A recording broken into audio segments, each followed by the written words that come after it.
बिना Stark, Cummins और Hazlewood के ऑस्ट्रेलिया की टीम ने मैच जीत करके अपना माइंडसेट क्लियर कर दिया है। हालांकि गलतियां इनसे भी हुई। पूरी की पूरी टीम केवल बल्लेबाजी पर डिपेंड हो गई है, इसलिए अगर किसी दिन पहले बल्लेबाजी आ गई तो हसर क्या होना है इसका अंदाजा लगाना कोई मुश्किल नहीं है। बेसबॉल टेक्निक के बाद जिस खिलाड़ी ने सबसे अच्छा और सबसे हिस्टोरिकल कमबैक किया है, उस खिलाड़ी ने आज एक तरफा बैटिंग करके ऑस्ट्रेलिया की इनएक्सपीरियंस गेंदबाजी को एक आईना दिखा दिया कि welcome to the ICC tournament. Ben Duckett पर एक अलग वीडियो तो बनती है कि कैसे एंडरसन की बदतमीजी की वजह से उनको बाहर किया गया और बेसबॉल आते ही अंडरटेकर की तरह वापसी की।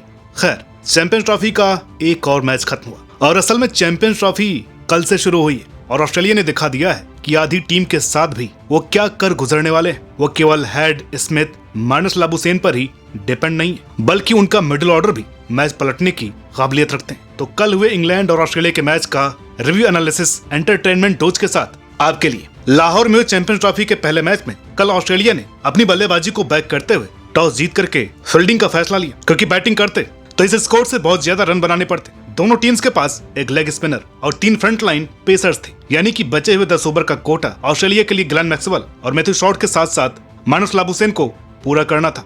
तो इंग्लैंड के लिए जो रूट और लियाम लिविंगस्टोन को इंग्लैंड ने पहले ही क्लैरिफाई किया था कि नंबर 3 पर जेमी स्मिथ बैटिंग करेंगे, यानी कि जो रूट को नंबर 4 पर आना होगा। खैर, बेन डकेट के साथ बैटिंग करने आए फिल सॉल्ट एक स्विंग पर अच्छा शॉट खेले, लेकिन 143 मैचों के बाद ग्राउंड फील्डिंग कर रहे एलेक्स कैरी ने उसे एक अच्छे शॉट को एक अच्छे कैच में बदल कर सबको हैरान कर दिया। कुछ देर में ही जो रूट भी मैदान पर थे, क्योंकि नंबर 3 जेमी स्मिथ को भी कैरी ने कैच करके आउट कर दिया। लेकिन इंग्लैंड की जो टीम भारत के खिलाफ खेली गई सीरीज में बेसबॉल का बी भूल गए थे। ऑस्ट्रेलिया की इनएक्सपीरियंस बॉलिंग को उन्होंने नीचे से उठाकर बेसबॉल को अप्लाई करना शुरू कर दिया, जिसके करता धरता रहे बेन डकेट। और शायद इसी की वजह से लाहौर के स्टेडियम में लोग मैच देखने हुए आए थे, जो स्टेडियम पीएसएल के वक्त भी खाली रहता है, यानी कि लोग सीरियस क्रिकेट देखना चाहते हैं, कंपटीशन देखना चाहते हैं। 2024 के टी20 वर्ल्ड कप में बेंच पर ही बैठे रहे बेन डकेट ने अपने पहले ही आईसीसी टूर्नामेंट के पहले मैच में ही पहले तो शानदार 68 बनाकर टीम के लिए एक प्लेटफॉर्म सेट किया और फिर देखते ही देखते उन्होंने अपनी बल्लेबाजी में तेजी लाना शुरू किया और चैंपियंस ट्रॉफी का ओवरऑल सबसे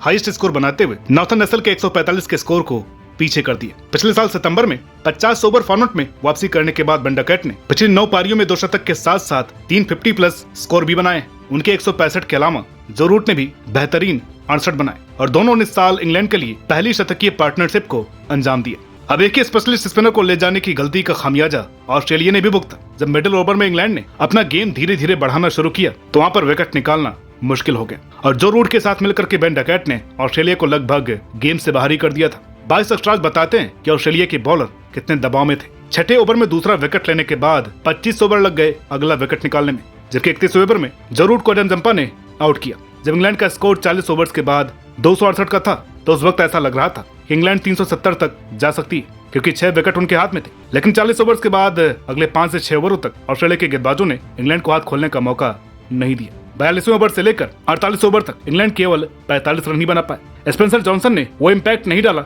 जो उनसे उम्मीद की गई थी, क्योंकि वो स्टार का हेड टू हेड रिप्लेसमेंट थे। इसलिए डेथ ओवर्स में स्टीव स्मिथ को मार्नस लाबुशेन से गेंदबाजी करानी पड़ी। आखिरी ओवर में आर्चर की 21 रनों की बदौलत इंग्लैंड ने 351 का बड़ा स्कोर खड़ा किया और इस स्कोर को चेज करने पर पूरी की पूरी ऑस्ट्रेलिया टीम का जो सबसे बड़ा पिलर थे वो थे ट्रेविस हेड। लेकिन जॉश बटलर ने यहाँ पर अच्छी कप्तानी का नमूना पेश किया जब उन्होंने आर्चर से हेड के खिलाफ राउंड द विकेट बॉलिंग करवाई, ताकि उनको ऑफसाइड पर कम से कम रूम दिया जा सके। इससे मजबूर होकर हेड को सामने की तरफ खेलना पड़ा और इसी शॉट को खेलने की जगह में वो कॉटन बोल्ड हो गए। इसके कुछ ही देर बाद अगले ओवर में मार्गुट की 150 प्लस की गेंद के सामने स्टीवन स्मिथ स्लिप में बेन डकेट को कैच दे बैठे और 352 चेज कर रही ऑस्ट्रेलिया का स्कोर 27% हो गया। अब यहाँ से ऑस्ट्रेलिया के जीतने के चांस 20% से भी कम हो गए और किसी को उम्मीद नहीं थी कि इसके बाद क्या इतिहास रचा जाने वाला है। हालांकि एक छोर पर मैथ्यू शॉर्ट टिके हुए थे, लेकिन मार्नस लाबुशेन ने अपनी बैटिंग स्किल से पूरी दुनिया को हैरान कर दिया जब उन्होंने ब्रेडन कार्ड्स के एक ओवर में 16 रन बनाए, जिसमें 3 चौके शामिल थे। हालांकि बिना देरी के बटलर ने आदिल रशीद को इंट्रोड्यूस करवाया, जिसकी वजह से लाबुशेन थोड़ा स्लो जरूर हुए, लेकिन आउट होने से पहले अपने 47 रनों के लिए केवल 45 बॉल्स ली, ताकि मैथ्यू शॉर्ट ने शानदार 66 रनों की पारी खेली। 22 ओवर्स में 136 पर जब 4 खिलाड़ी आउट हो चुके हैं तो नए बैट्समैन एलेक्स कैरी और जोश इंग्लिश मैदान में हो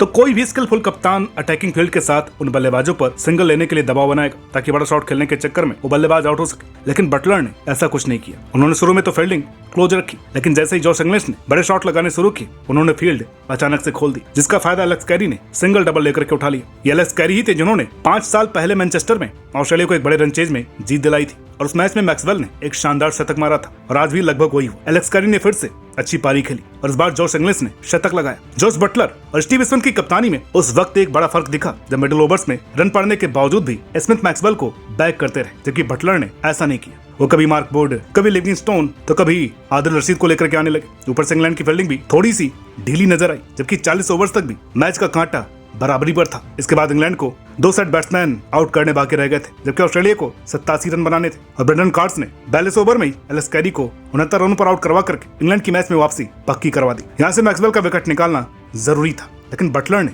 फिर से वही हरकत की। एक्स्ट्रा पेस के साथ लेंथ बॉल डाल रहे बॉलर के लिए फाइन लेग और थर्ड मैन ज्यादा ही स्क्वायर लगा दी। नतीजा क्या हुआ? मैक्सवेल रूम बना कर कवर और मिड ऑफ के ऊपर से मारने लगे और एक शॉट उन्होंने शॉर्ट पिच की लाइन के अंदर आकर फाइन लेग की ओर से 6 मार करके इंग्लैंड की सारी उम्मीदें तोड़ दी। जिससे पहले जॉश इंग्लिश ने पहले कार्ड्स को एक छक्का डीप मिड विकेट पे मारा, तो अगली बॉल पर रिवर्स स्कूप के जरिए थर्डमैन को टॉप करके अपना स्कोर 96 तक पहुंचा दिया। इसके बाद जीत की बस औपचारिकता बाकी रह गई थी, जिसकी खाना पूर्ति आर्चर के ओवर में छक्के से इंग्लिश ने अपना शतक पूरा करके कर दी।